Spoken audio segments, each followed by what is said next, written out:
Bismillahirrahmanirrahim, sahabat UFA Al-Boyani dimanapun berada. Masya Allah Tabarakar Rahman, ada nasihat yang paling harus kita utamakan, ada nasihat yang harus kita tanamkan, ada nasihat yang harus kita benar-benar ambil nasihat ini agar kita tidak mudah untuk menyalahkan orang lain, mengorbankan orang lain, bahkan menjelek-jelekkan orang lain. Maka satu buah nasihat ini semoga dapat mengubah saya pribadi, wabil khusus kepada anak cucu saya sampai 7 keturunan, dan ataupun nasihat ini semoga menjadi berkah dan memberikan manfaat kepada para pemirsa, pendengar, sahabat UFA Al-Boyani dimanapun berada. Maka satu buah nasihat tersebut adalah seperti ini: tirakat tirakat ataupun ibadah yang paling susah adalah, yang paling sulit adalah memiliki hati yang baik. Hati yang tidak suka menyalahkan orang lain. Hati yang tidak suka membenci orang lain. Hati yang tidak suka menjelek-jelekkan orang lain. Maka nasihat yang paling terbaik adalah tirakat ataupun ibadah yang paling susah adalah memiliki hati yang baik. Memiliki hati yang baik itu seperti apa, teman-teman? Yang pertama, gak suka nyalahkan orang lain, gak gampang nyari kambing hitam, mengkambing hitamkan orang lain agar orang lain itu nampak salah dan kita nampak benar di mata orang lain. Kemudian yang kedua, nggak suka benci orang lain. Misalkan nggak nyimpen dendam ataupun permusuhan. Nggak suka dengan menjelekkan orang lain, nggak suka dengan benci dengan orang lain. Nggak nyimpen daripada dendam ataupun permusuhan. Maka hati ini akan menjadi jauh lebih tenang. Kemudian yang ketiga, nggak suka jelekkan orang lain. Yang dimaksud dengan adalah tidak menggibah, tidak mengadu domba, kemudian tidak mengumbar aib orang lain, bahkan merendahkan orang lain. Nah, kalau merendahkan orang lain ini salah satu adalah yang mana dia ini menjelekkan, merendahkan orang lain di depan orang lain. Ini Masya Allah, sifat yang terburuk seperti ini, teman-teman.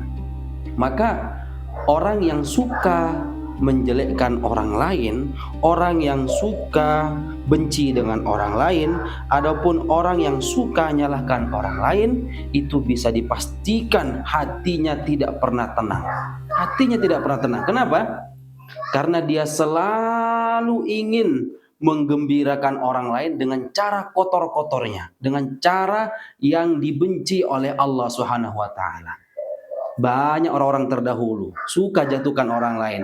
Bahkan orang-orang terdahulu ini banyak sekali menjelekkan orang lain. Bahkan orang-orang terdahulu juga sudah banyak contohnya kepada kita, menganiaya orang lain agar dirinya dianggap orang hebat. Nah, itu terjadi pernah di sini sekarang. Terjadi saat ini di hadapan kita. Suka jelekkan orang lain, suka menyalahkan orang lain, mengatakan intoleransi lah, beginilah ya, berita yang baru teredar, yang kita dengar, Masya Allah. Ini sudah dipastikan hatinya tidak baik, sudah dipastikan hatinya tidak tenang. Kenapa demikian? Karena dia tenangnya, hatinya dia diperlukan, dibutuhkan pengakuan dari orang lain dengan cara menjelekkan orang lain. Dia sibuk validasi kemana-mana, mengatakan ini begini, apalagi yang dikatakan Sumatera Barat ataupun Jawa Barat dengan katakan barbar, Masya Allah.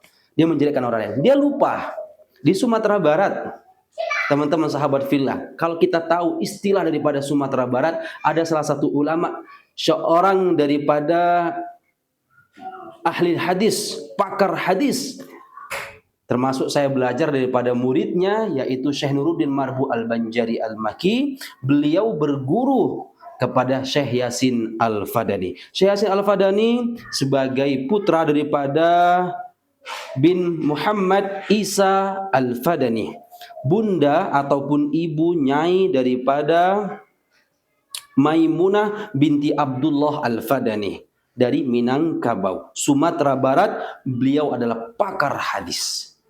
Maka di sana itu kalau misalkan Anda tidak cerdas, kita tidak cerdas, cara mengolah keilmuan, memikir dalam keilmuan, kita juga menerangkan keilmuan, maka tidak masuk dalam pola pikir mereka, Masya Allah. Nah, teman-teman sahabat fillah dimanapun berada, orang yang hatinya baik, maka tidak akan mudah menjelekkan orang lain, menyalahkan orang lain, bahkan benci orang lain. Karena apa? Hatinya dikuasai dengan kebaikan. Puasa, sholat, baca Al-Quran, butuh dipaksakan diri agar suka. Tetapi kalau hati butuh latihan yang sangat dalam, sangat intens. Karena kadang mudah kumat kalau hati ini. Maka kita minta sama Allah, ya Allah jagalah hati ini ya Allah. Ihdinas siratal mustaqim, siratal ladzina an'amta alaihim ghairil maghdubi alaihim waladdallin. Diminta kepada Allah, memohon kepada Allah agar hati ini selalu tenang, selalu baik, dan selalu memandang orang dengan mahabbah, penuh kasih sayang. Agar apa? Bila hati ini penuh dengan kebaikan, maka akan terpancar dari mulut kita penuh dengan kebaikan. Tidak mudah membenci, menjelekkan, bahkan menyalahkan orang lain. Membuat orang lain itu merasa salah, dirinya merasa benar. Hati-hati para pemirsa dimanapun berada, karena dengan cara menjelekkan orang lain, menjatuhkan orang lain, menyebarkan aib orang lain, nanti suatu saat nanti aib, jelek, keburukan itu akan muncul dari rumah sendiri. Masya Allah, astagfirullahaladzim, na'udzubillah min dzalik. Semoga Allah berikan ketenangan hati kita. Semoga Allah jaga keturunan kita menjadi anak yang baik, anak yang soleh, solehah, hafiz Al-Quran, ahli hadis, ahli fikih, min ahli la ilaha illallah Muhammadur Rasulullah. Cukup sekian dari saya, sahabat UFA Al-Buyani dimanapun berada. Wal afu minkum. Assalamualaikum warahmatullahi wabarakatuh.